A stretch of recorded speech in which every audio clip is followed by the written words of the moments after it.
حال ہی میں Sindh food department کی ایک انٹرنل رپورٹ لیک ہو گئی۔ اس لیک رپورٹ کے مطابق سندھ سے 2022 سے 24 کے درمیان تقریباً 4000 ٹن گندم چوری ہو گئی۔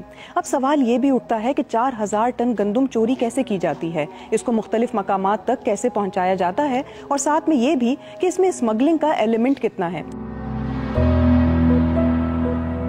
تو آئیے دیکھتے ہیں کہ یہ تمام تر معاملہ کیسے طے پاتا ہے۔ اسی بات کی جانچ کرنے کے لیے میں نے حیدرآباد کا رخ کیا، جہاں گندم کے سرکاری اور پرائیویٹ گودام بھی موجود ہیں۔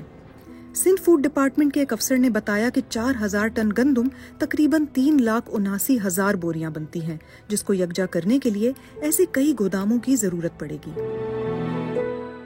حیدرآباد کا نام اس رپورٹ میں ان 4 شہروں کی فہرست میں شامل ہے جہاں 2022 سے لے کر 2023 تک گندم کی شدید کمی رپورٹ ہوئی۔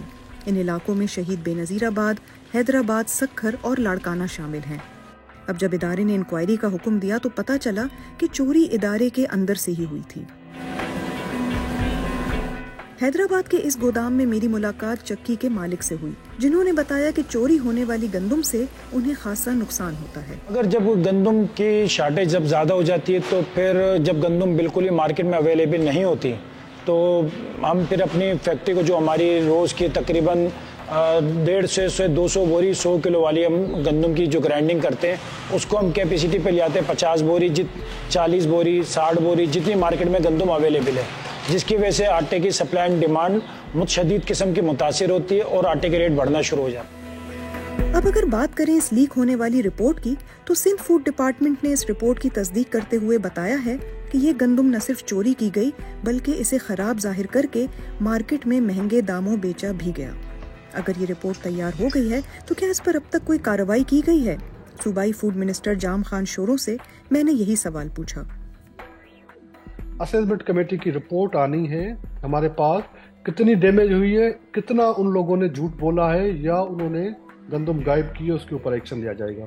ان کمیٹیز میں سے پہلے تو رپورٹ آنی ہے ڈیمیج اسسمنٹ کمیٹی کی، جو فزیکل اس کی رپورٹ ابھی تک ہم ویٹ کر رہے ہیں، جس کا میں سمجھ رہا ہوں آپ ذکر کر رہی ہیں کہ وہ رپورٹ کوئی انسائنڈ کسی کو کے پاس ہے، لیکن سائنڈ کاپی ابھی تک ڈپارٹمنٹ کنسرن CMIT نے جو کمیٹی بنائی گئی تھی انہوں نے نہیں بھیجی۔ اگر وہ جیسے ہی ملے گی، اس کی جو فائنڈنگز ہوں گی، کنکلوژن ہوگا، اس کے اوپر عمل کرتے ہوئے ایکشن لیں گے۔ جبکہ وزارت داخلہ کی جانب سے 8 اپریل کو جاری ہونے والے ایک لیٹر میں اسمگلنگ اور خراب گندم مارکیٹ میں بیچنے کے الزام میں ملوث 12 صوبائی افسران کے خلاف کارروائی کا حکم دیا گیا ہے۔ اب کچھ سوالوں کے جواب جان لیتے ہیں تاکہ سمجھ آ سکے کہ اتنی بڑی تعداد میں گندم کب اور کہاں سے چوری کی گئی اور اسے مارکیٹ میں کس طرح سے بیچا گیا۔ جب یہی سوال سندھ فوڈ ڈپارٹمنٹ کے افسران سے پوچھا تو ان میں سے 2 نے اپنا نام اور عہدہ ظاہر نہ کرنے کی شرط پر بات کی۔ سندھ محکمہ خوراک کے افسر نے بتایا کہ گندم کو ان گوداموں سے نکالنے کے لیے ادارے کے افسران نے 2022 میں آنے والے سیلاب کا بہانہ بنایا اور گندم کو محفوظ مقام پر پہنچانے کے جھوٹے بہانے سے لے گئے۔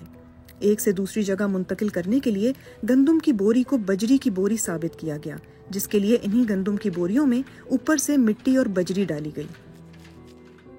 افسر نے بتایا کہ ان میں سے کچھ بوریاں پرائیویٹ گوداموں میں پہنچائی گئیں، جہاں یہ 2 سال تک پڑی رہیں، جبکہ دیگر بوریوں کو 2 سال بعد بجری کی ملاوٹ سمیت مارکیٹ میں بیچ دیا گیا۔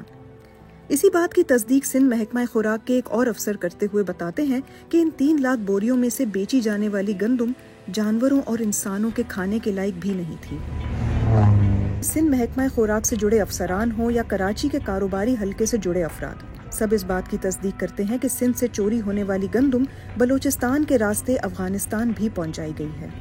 اس بات کی تصدیق بلوچستان کے علاقے چمن میں موجود ایک افسر نے بھی کی اور بتایا کہ پچھلے 1.5 سال میں سندھ کے مختلف گوداموں سے کراچی پہنچنے والی گندم لیاری کے راستے بلوچستان اور پھر وہاں سے افغانستان پہنچائی گئی ہے۔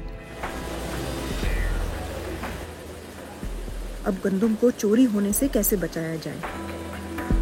مل مالکان کہتے ہیں کہ حکومت سندھ ہر سال گندم کی خریداری کا ہدف 14 لاکھ رکھتی ہے، لیکن آخرکار تقریباً 8 یا 9 لاکھ تک ہی پروڈیوس کر پاتی ہے۔ صوبائی وزیر خوراک جام خان شوروں نے BBC سے بات کرتے ہوئے کہا کہ اس وقت سب سے بڑا مسئلہ پاک افغان سرحد سے ہونے والی اسمگلنگ کا ہے۔ دیکھیں، پاکستان کا ڈائلاما یہ ہے کہ ہمارے پورنگ بارڈرز ہیں